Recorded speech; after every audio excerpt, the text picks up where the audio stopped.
আমি আইব্রোটা ঠিকঠাক করে নেব। তারপরে আমি ব্রাশ করে নিলাম খুব ভালোভাবে, আর এগুলো খুব ঠিকঠাক করে নিয়েছি। এখন আমি কাজল করে নেব, হালকা করে কাজল করে নিয়েছি।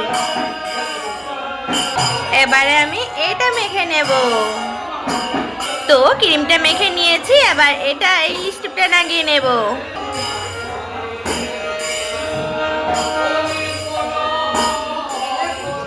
লিপস্টিকের কালারটা একদম ঠোঁটের ম্যাচিংয়ে। তো এই যে আমি লিপস্টিকটা খুব ভালো করে লাগিয়ে নিয়েছি। এবার আমি সিঁদুরটা পরে নেব। এবার আমি সিঁদুরটা পরে নিই। তো সিঁদুরটা পরে নিয়েছি, আর ওখানে হরিনাম হচ্ছে বলে এখানে আওয়াজ আসছে। তো চলো তোমাদেরকে এবার দেখাই কোথায় হরিনাম হচ্ছে।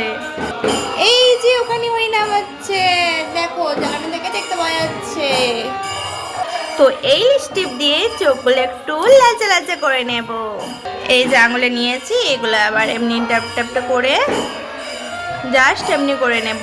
আমার চোখে নেওয়ার জন্যে যেটা নেওয়া হয় সেটা কিন্তু আছে, ভেবো না যে আমার নেই, কিন্তু আমার এটা লাগাতেই বেশি ভালো লাগে। দেখো সুন্দর হয়ে গেল না? চলো এই চোখটাও করে নিয়ে। তো এই যে চোখগুলো সুন্দর করে নিয়েছে, আমার চোখগুলো না আপনা আপনি ভাঁজ হয়ে যায়, তার জন্য কিন্তু অনেক সুন্দর লাগে চোখগুলো দেখতে। দেখবে এই যে।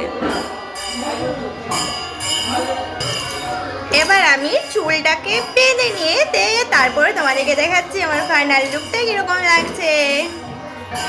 আর হ্যাঁ, এই কানেরটাকেও আমি চেঞ্জ করে দিই। তো ওইদিকে আমার চুল বাঁধা হয়ে গেছে, এবার করবো কানের চেঞ্জ। আমি এই কানেরগুলো পরবো, তো চলো। টান টানা, এই যে আমি কানের পরে নিয়েছি, আর কিরকম লাগছে অবশ্যই কমেন্টে জানাতে বলো না। তো চলো আমার পুরো ফাইনাল লুকটা আরেকবার দেখিয়ে দিই। এই যে